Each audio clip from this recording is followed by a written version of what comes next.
Bismillahirrahmanirrahim. I'm Dr. Mohibullah Wazir, and the topic is the Palmar Aponeurosis. Okay, now you can see this is the palmar thick skin. When you remove the thick skin from the palmar side of the hand, you will see a deep fascia, but between the deep fascia and superficial fascia, you will see one broad quadrangular type muscle lying deep to the skin.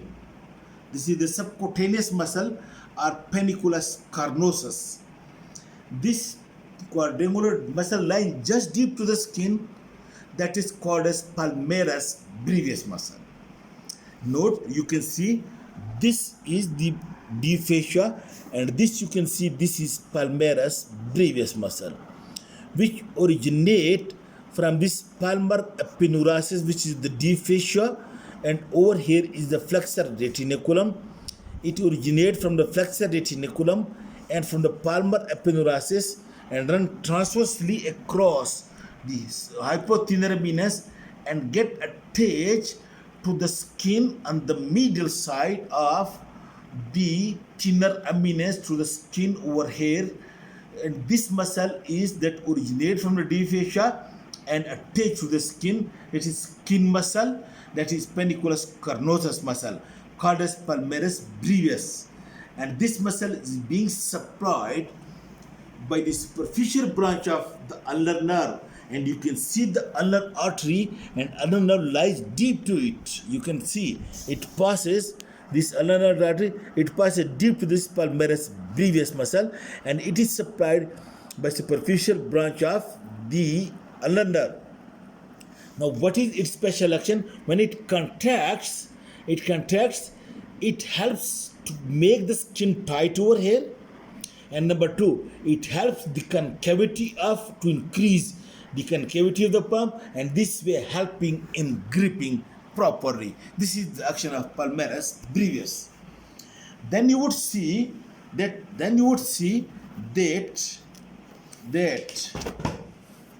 these muscles are being covered by deep fascia, thinner muscles.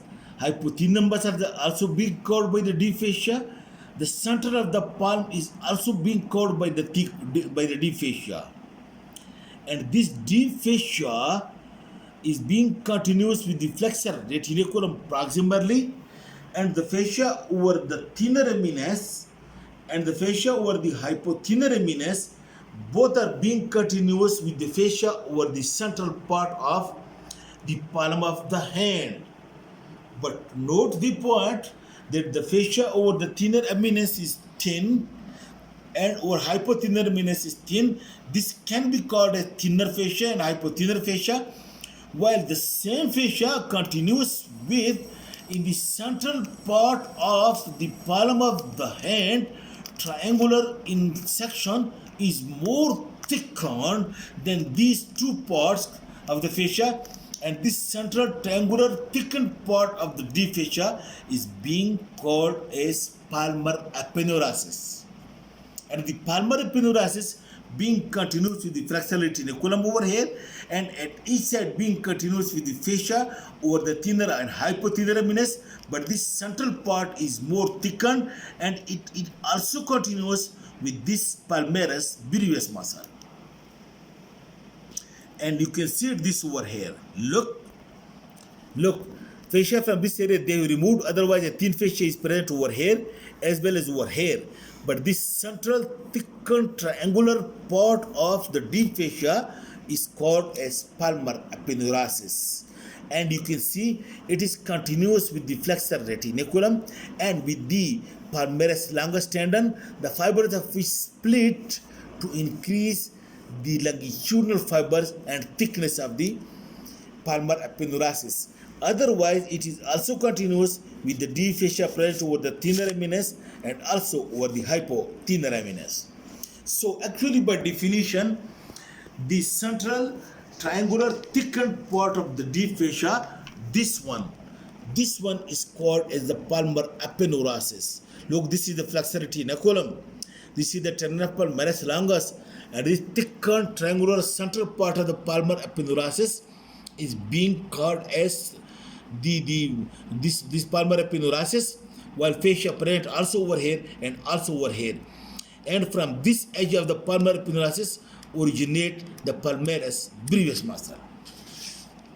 Look, this palmar aponeurosis is over here, it is narrow, but distally it becomes very wide, and then it divides into 4 slips, one for each finger, and small slip may go towards the thumb, but 4 slips to each finger is present definitely. And then what happened to these slips? Note the point that each one slip passes to each finger, and small slip may pass toward the thumb from this central triangular part of the palmar aponeurosis. Then each slip, you bring it here, each slip over here, you can see it divides into 2 slips. You can see, make it more clear. Each slip divide into 2. Look, each slip divide into 2 slips, and these 2 slips passes one to each side of the own digit like this. And over here, it is attached over here to the side of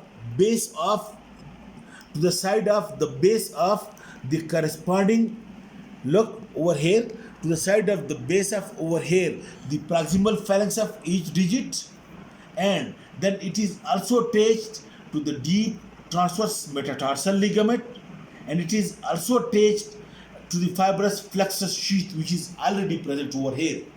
Fibrous flexor sheath is present over here, deep transverse metatarsal ligament, and then base of the proximal digit. So each slip when comes over here like this, one slip comes over here, it divided into 2, one passes on each side, and over here it is attached to the base of the proximal phalanx, to the deep transverse metatarsal ligament, and to the fibrous flexor sheath. Okay, while each slip when comes over here at the head of this metacarpal bone, the fibers from this slip passes directly to be attached to the skin of the distal part of the palm and to the skin of the proximal part of the each finger. Superficially, this fibers passes to the skin of the proximal part of the finger and to the distal part of the skin of at the metacarpal head, while the 2 slips passes to each side. Then look over here,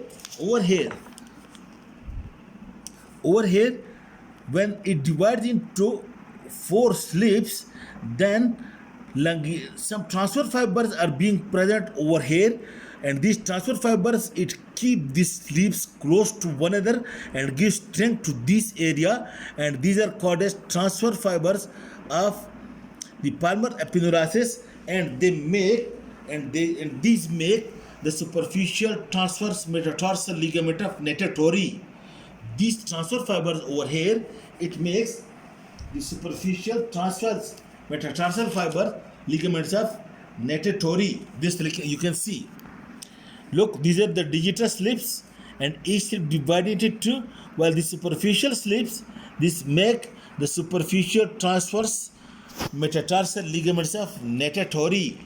Okay, and then one slip may pass towards the thumb. Then from the deep surface, look over here. Let me say, from the deep surface of this aponeurosis, septum passes posteriorly to divide this palm into different spaces, which are called as palmar spaces, and we will do that in the next lecture. But before that, note the point, because the palmar aponeurosis is being attached over here to the bases of each of the proximal phalanx, that's why if there is repeated the friction, especially in laborer workers, to this palmar aponeurosis, and there is inflammation of the palmar epinural, then what happens? The palmar epinural, there is fibrosis in palmar epinural, and it gets shortened. And usually you would have seen the people with the contraction of usually these two fingers. He is unable to extend his finger. When you want to shake hand like that, that is then called as Dupuytren's contracture. Dupuytren's contraction is because of the contraction of the palmar epinural, usually involving this medial side, because of the repeated friction and inflammation of the palmar epinural. Then you will have to surgically relieve, and then the patient will be able to make the fingers straighten. This is all about the palmar epinural. Thank you.